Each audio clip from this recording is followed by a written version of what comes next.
the last presentation we discussed about some commonly used pickups known as velocity pickups and accelerometers. In this presentation we will discuss very briefly, almost in a sketchy manner, of various types of transducers which can be used in special circumstances. Some of them are contact type, some of them can be non-contact type. So we continue with our discussion on vibration measurement.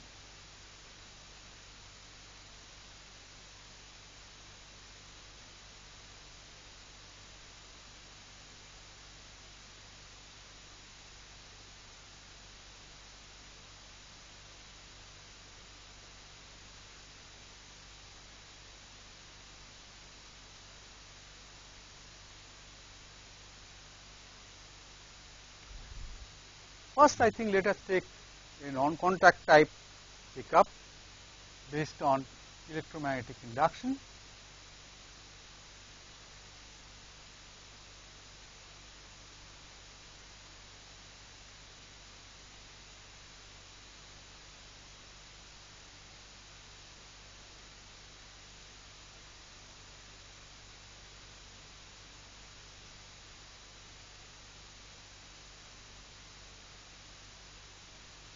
The basic scheme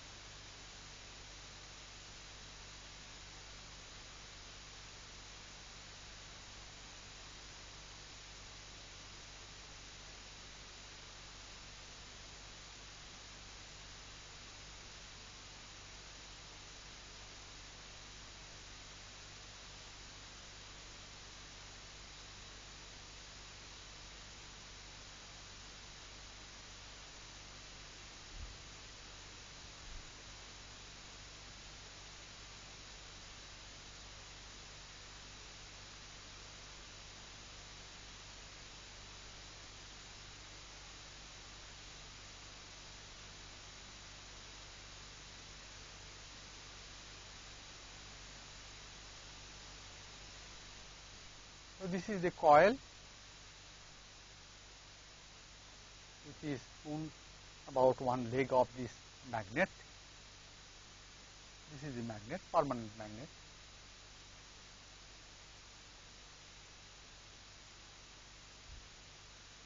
This is the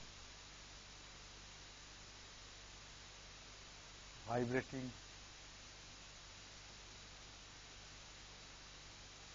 surface.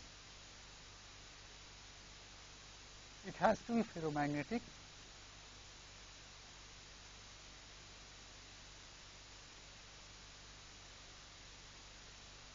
This is the gap maintained.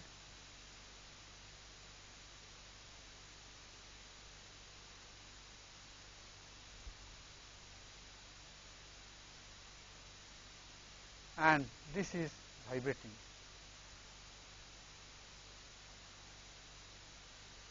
Now what happens? Let us see. We know very well that the flux, or whatever we may say, magnetic flux, they complete their path to this.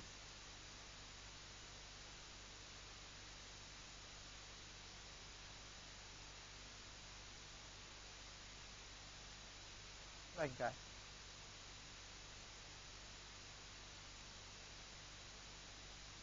Now if that be so, and the intensity of this here, it depends on what is the gap.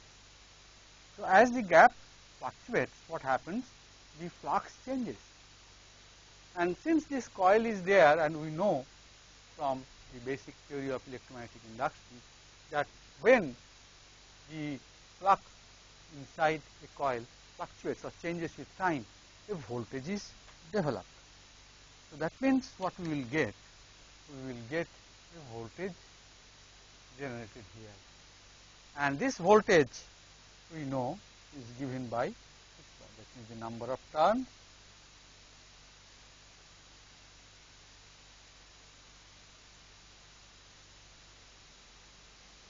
now. This flux, as you know, is function of the gap, and this we may say as x cosine omega t. So therefore, we can write this as minus n. Now d phi dx, that means this quantity, that means which the flux depending on this gap which is given by this quantity is a quantity dependent only on the configuration of the whole thing, dimensions, material and all those things. And this obviously is dx dt, so therefore which is x dot. So therefore the voltage which we get is proportional to the velocity of the object. So it is again a direct velocity pickup. So what we will get, that means the sensitivity, that means the voltage divided by the velocity is called the sensitivity.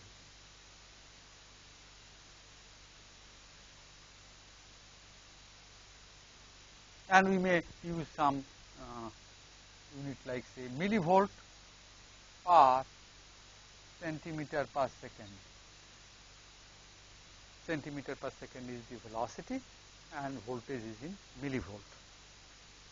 So this, therefore, this contact, the gap, this remains fairly constant. One thing we have to keep in mind, that this is not going to remain a constant quantity unless this vibration amplitude is small compared to the gap. That means the gap is not changing much, and this the gap is maintained in the range 3 to 5 millimeters.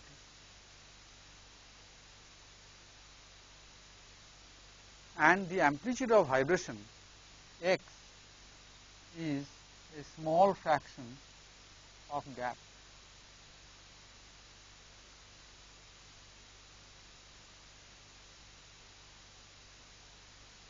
In that case, this remains fairly constant and the voltage which we get, E, becomes proportional to x dot. And this ratio is considered to be the sensitivity of the pickup.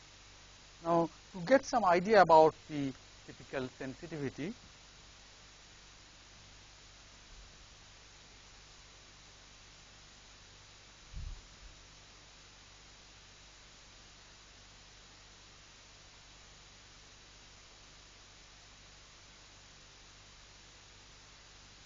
we plot the sensitivity in millivolt per centimeter per second unit. So this is 0, 4, 8, 1, I think.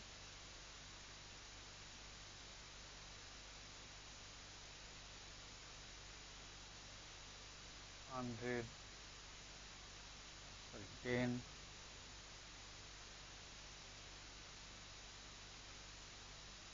then this will be 100. This will be sensitivity in millivolt per.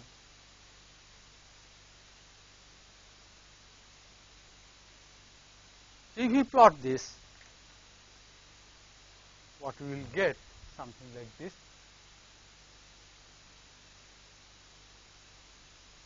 So fairly straight line, but not exactly a straight line, but this is the kind of characteristics for a pickup. But one thing we can see, that the change in gap changes the sensitivity quite drastically. So what we will get, that here, unless the vibration is extremely small, but normal case, then you will find that this is not exactly a constant, and therefore we cannot say E will be proportional to x dot. That means what? It introduces certain amount of nonlinearity, because this itself is a function of x, not a constant. So E cannot be a linear function of x dot. So it will be nonlinearity will be introduced. There will be certain amount of distortion of the shape of the waveform, what we will get here, and the actual vibration, they will not match exactly. Now again, another point we have to keep in mind using ferromagnetic pickup, that here this material will have to be a ferromagnetic material. There can be an object, there can be an object which is vibrating and we want to measure its vibration, but it is not made of ferromagnetic material. In such case, what we do, try to solve the problem by this technique. So if this is the material which is not a ferromagnetic material, say plastic or brass or something,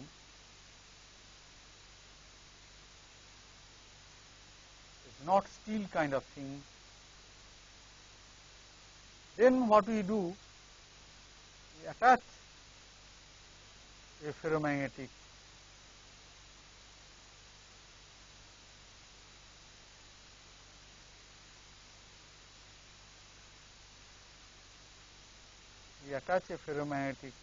piece, and so the vibration of the original body is also vibration of the ferromagnetic plate we have attached. So slight modification of the object has to be done to use this principle. That is the way. So when the system is not too small, then it is possible to use this technique. Next type of vibration pickup which you can use is based on a phenomena which we call magnetostriction, and these pickups are called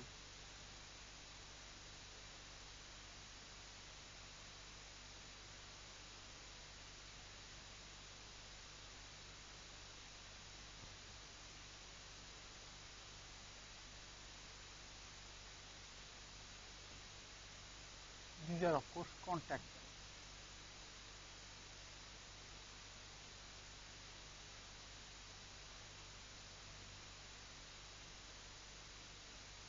What is magnetostriction? I hope it's all known to you, but I will give a very quick reference. Now, when you enter some substation or such installations where there are no moving parts, but there are only transformers, which are again only stationary objects, but still we get some humming sound. Or for example, when there is a motor, somehow if the motor gets jammed, so there is no rotation, but when current is flown, alternating current, we get humming sound. Now what is this? Now this is nothing but a result of magnetostriction. Magnetostriction means if we take a ferromagnetic object and it is subjected to some magnetic field,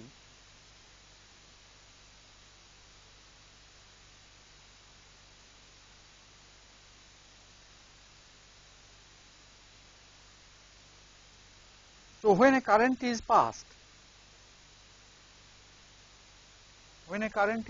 what happens? This will be magnetized. So what may happen? This length of this object may undergo a small change. Now this delta by L, coefficient of magnetostriction, L being the length of the object, as a function of the magnetic field,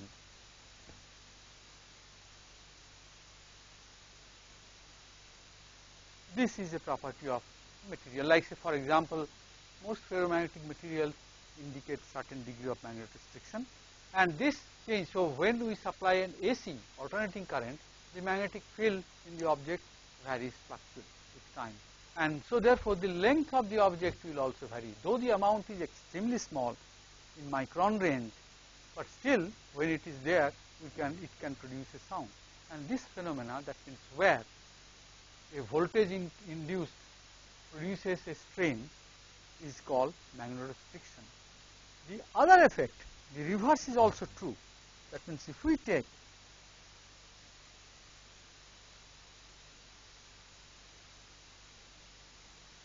a magnetostrictive object and try to apply some force or stress, and change the length.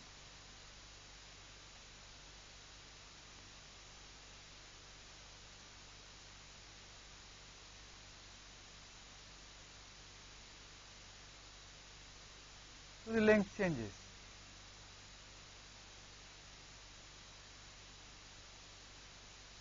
So this will then generate, if there is a, then it will generate some magnetic field.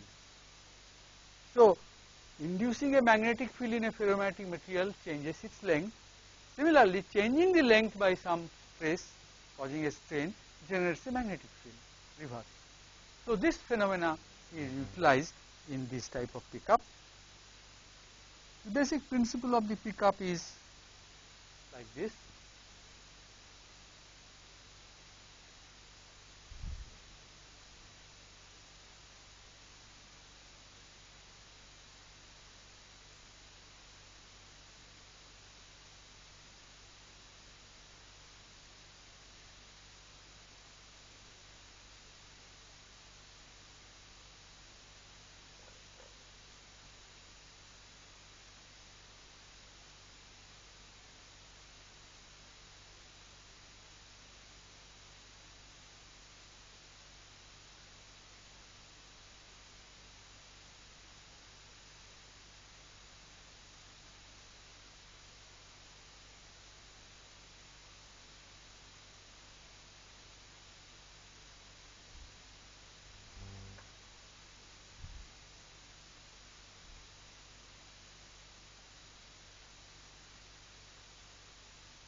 This end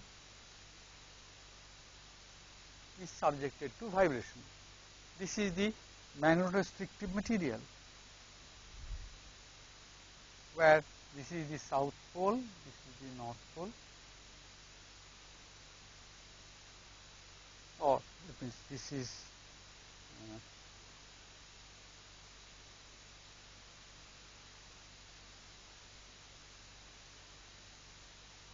so what will happen now? You will find a voltage will be generated. Now, if we consider this magnetostrictive material, this magnet, this is subjected to a load. What load?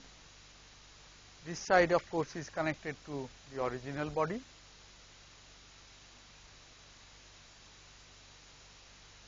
and the other side is connected to this seismic mass. So this will be subjected to stress due to the inertial loading of this mass.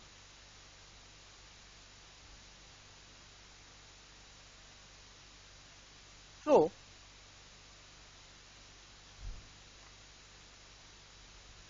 if it is a cyclic or periodic phenomena, then the flux here will fluctuate, because this stress will produce some extra flux due to magnetostrictive effect, as I have mentioned. Therefore,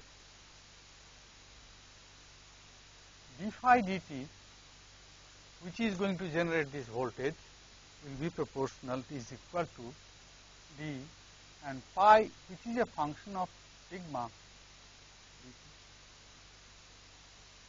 Now, how much is sigma? Sigma is equal to the force by area. How much is this force? Force is mass into x2 dot divided by area.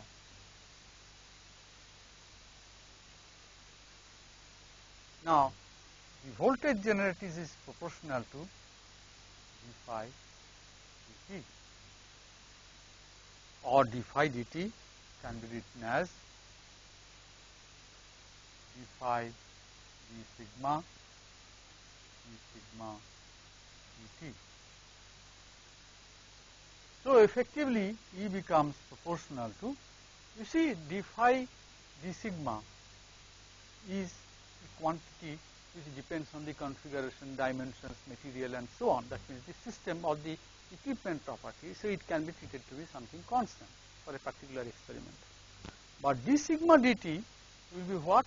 Will be proportional to x3 dot. So therefore, the voltage what we get here is proportional to the jerk or the rate of change of acceleration, which of course can be integrated electronically, and output can be either acceleration, velocity or displacement, whatever we want. But basically in magnetostrictive transducer pickup, the voltage we get is originally dependent on the jerk or the rate of change of acceleration.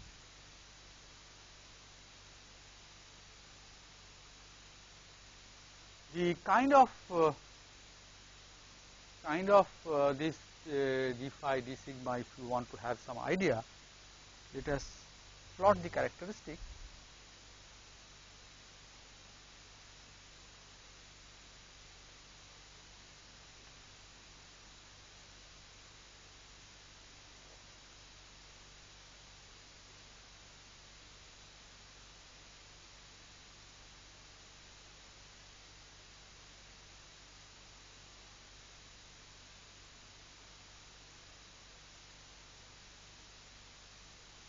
So the nature of the curve will be generally something like, so only a small range where we may treat is to be approximately linear.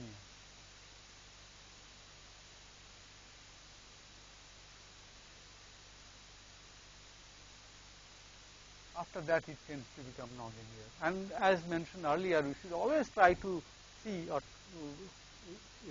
try to get or achieve linear characteristics. If in a particular case, if you want to do, this is the general thing.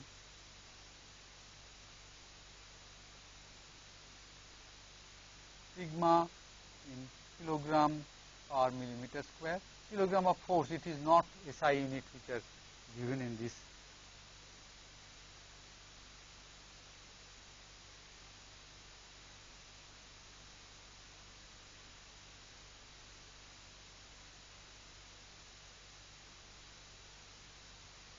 And this is the change in induction.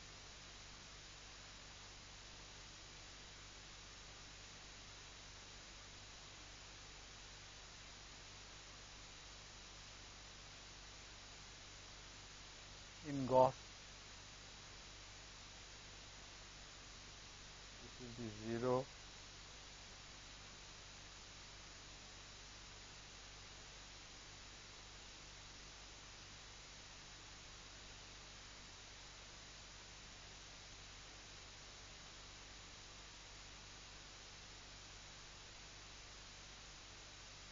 Like this, and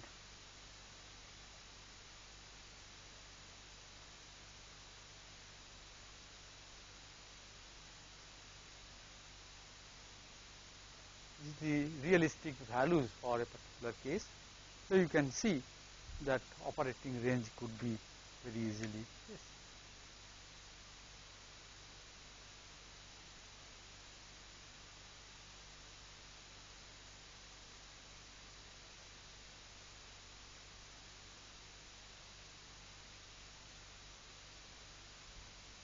This again, of course, you can really understand that if you have to attach it to the main vibrating body, this becomes a contact type pickup.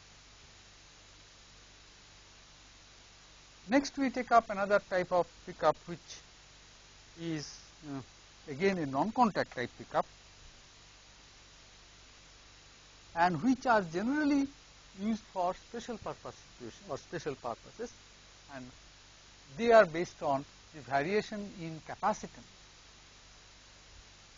due to the variation in gap, because any vibration, that is mechanical movement or displacement, can be somehow be translated into the variation in the capacitance of the system, and that can definitely produce some electric signal.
basic principle, as you can see, is very simple. If the surface of the object is vibrating, we place another plate parallel to this, very near to this, and this capacitance of this system produced by the two surfaces, nearby surfaces. So, they form a capacitance, and that variation in the capacitance is to be measured. Now, one thing is very clear in this case, that such type of devices cannot be passive type. In all other previous cases where we generated some voltage which did not require outside source, the voltage was generated by the process itself. In this case, that is not going to be the case, and we need to have an arrangement for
so the circuitry which has to be used.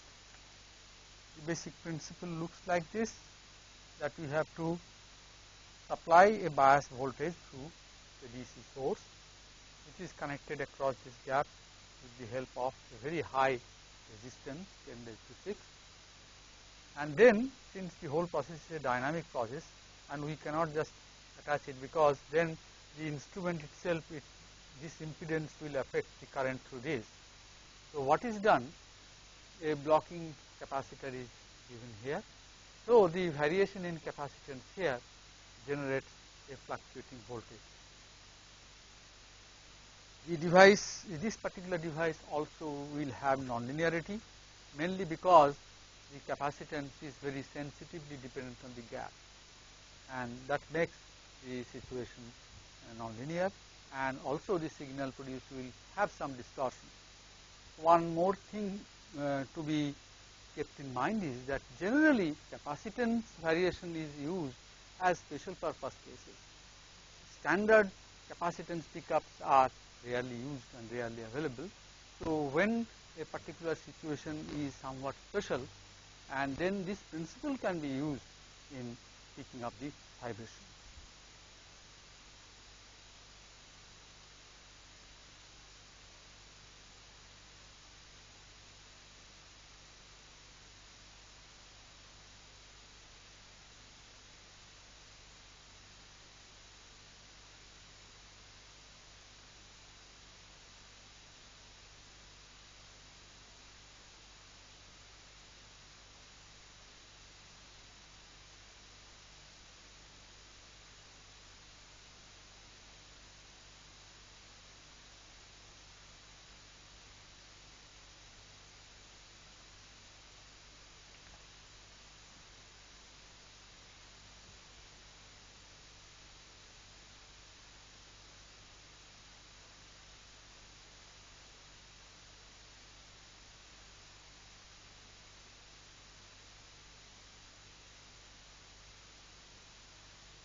So, the next type of pickup is based on mutual inductance, and which is also again a non-contact pickup. So, here we do what there are two coils around same core.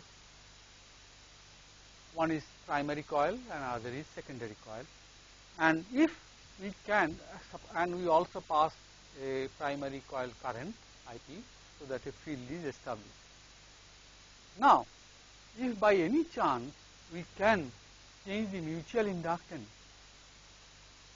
we can generate the voltage in the secondary one, and this changing this mutual inductance between the primary and secondary coils, let it be Lm. So, let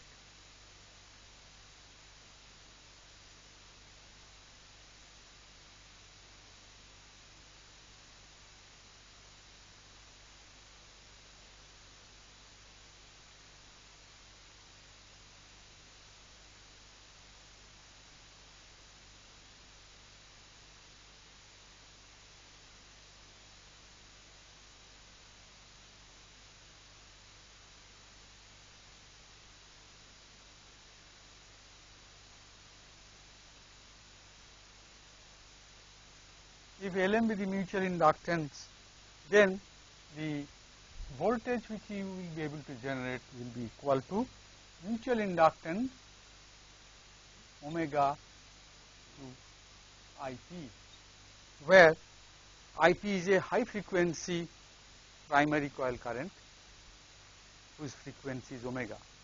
So, this is not a DC, actually it is a very high frequency current to the primary coil whose frequency is omega. In that case, if the mutual inductance be Lm, the voltage generated here will be E. Now, what happens? This gap, which is a metal, and due to the eddy current which is generated here, it produces an effect which changes the Lm. So, what will happen is interesting, that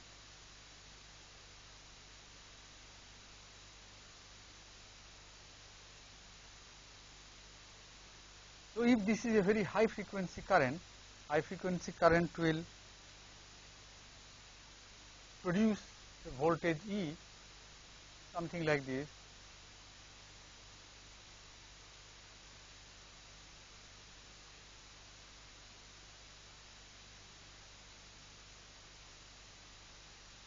Now, this fluctuation is because the mutual inductance is varying due to the variation of this. Therefore, this modulated output which you are getting, if you demodulate it, you will get a fluctuation like this, which represents the vibration of the object which you are trying to measure.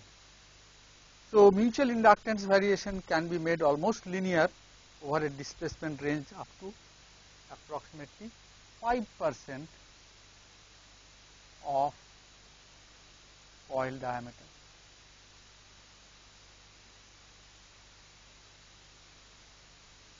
If the amplitude of vibration is kept within 5% of the coil diameter, then the mutual inductance variation can be made approximately linear or approximately proportional to the displacement or the gap. So, therefore, the shape which will generate will not be much distorted, and we will get a reasonable degree of faithfulness of the result. So, this is also, of course, you can see is a non-contact type pickup, and just to get some idea about the magnitude of the effects, we can take a particular case.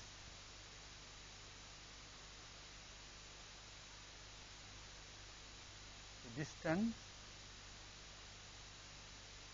or gap in percent of coil diameter.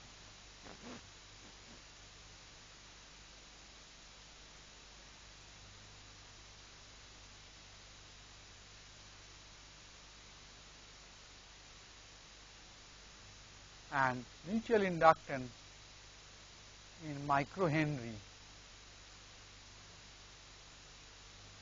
V 0, 2, 4,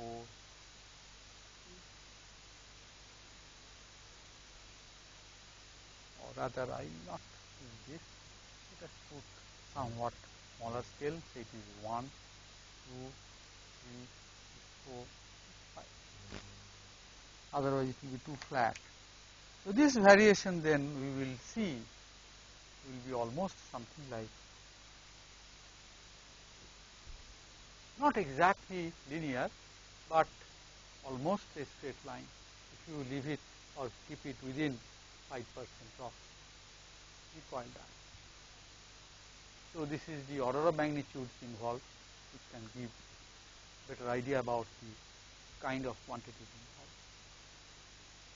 So there are many other types of pickups. I must say there are varieties, say whole branch of engineering one may say, by sensing vibration, because it is used not only just to measure vibration, it is used for condition monitoring, it is used for sensing the health of a particular machine or a system.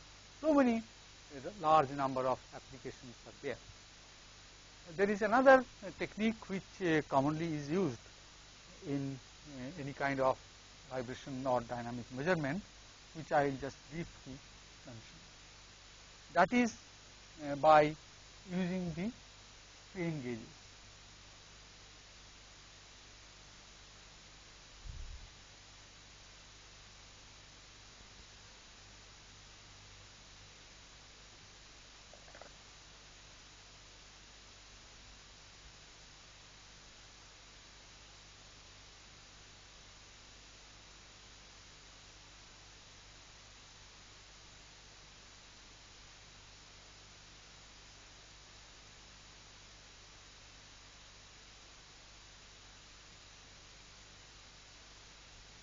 Now I think again what is a strain gauge, etc. are known, but even then I will just give a very quick overview.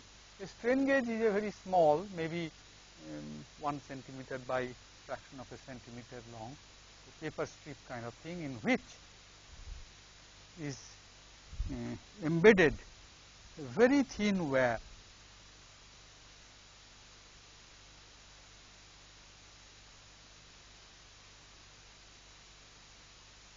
Now to have a large length of the wire, of course you have to loop it like this. So the total length of the wire is very large and the resistance is measurable, but the overall dimension of this is small. Now what happens if we stick this or glue it to a surface which undergoes extension or something? Suppose if we there is a strain or stress, whatever may be in this direction, then what will happen? The length of total length of the wire will increase by strain, and as a result it will cause a change in the resistance. So your strain and the fractional change in the resistance, they will be proportional. So therefore this quantity, that means change in resistance as a fraction of its resistance by strain, is something called gauge factor.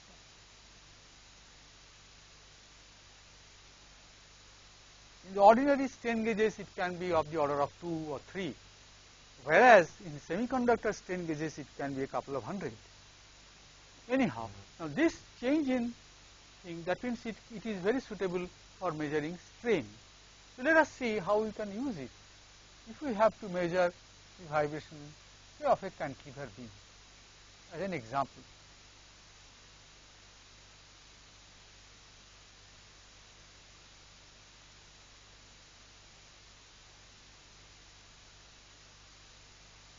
These are the two views, one top view, one front view. This is the top view, this is the front view of the same cantilever beam. Now when it vibrates, vibrating means it bends. When it vibrates, the transverse direction. What happens? It stretches like this when it goes down. So the outer surface will be extended and the lower surface will be compressed. Similarly, in its upward half cycle, this will be subjected to tension and this will be subjected to compression. Now, if we now apply strain gauges, say like we put one strain gauge here, one here on the top surface, and so therefore in top surface we have 1, 2. In this view they will look like this. Similarly, in the bottom surface we will have 3 and 4. So during its bending, 1 and 2 are undergoing tension, that means resistance will increase. Similarly, in this side when it is under compression, resistance will decrease. Now this is used in the form of a bridge and a voltage is generated in this manner.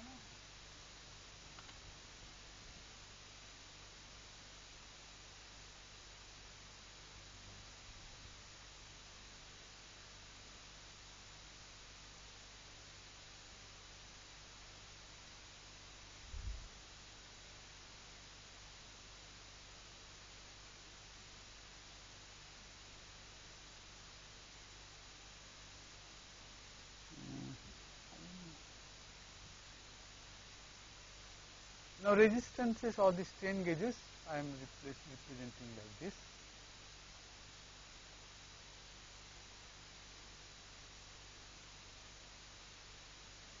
Not that they are physically kept like this, but just electrical circuit point of view I am just sketching like this. So if it is 1, it will be 2, 3, 4, and the circuit which we will have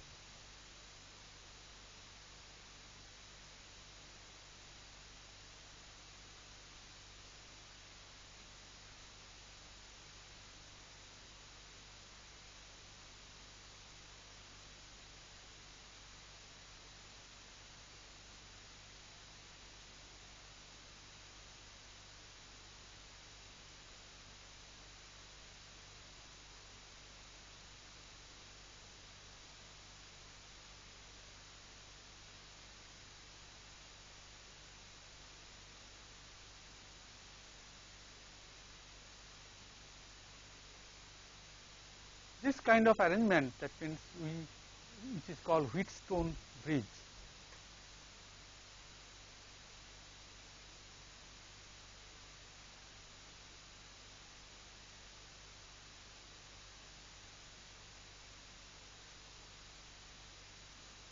On principle, we could sense the resistance variation of only even one strain gauge, but the sensitivity will be low. The sensitivity can be improved or the electric signal generated can be made much more if we use the concept of a Wheatstone bridge, where this is strain gauge 1, this is strain gauge 2. So when it is going downward direction, here the change in resistance will be delta R, here also it will be delta R, here it will undergo compression. So this will be minus delta R, this will be also minus delta R. So in the condition when it is balanced, that means all of them are undeformed and resistances are R, then if we apply a voltage here, the output voltage will be 0. But now if it starts vibrating, what will happen? The unbalance will be created. At any instant, you can see the ratio of this and this, and ratio of this and this will have maximum difference, because this resistance is increasing, this is decreasing, and this is decreasing, and this is increasing. So therefore what happens is that effectively the voltage which is generated is 4 times, and which is given by this quantity.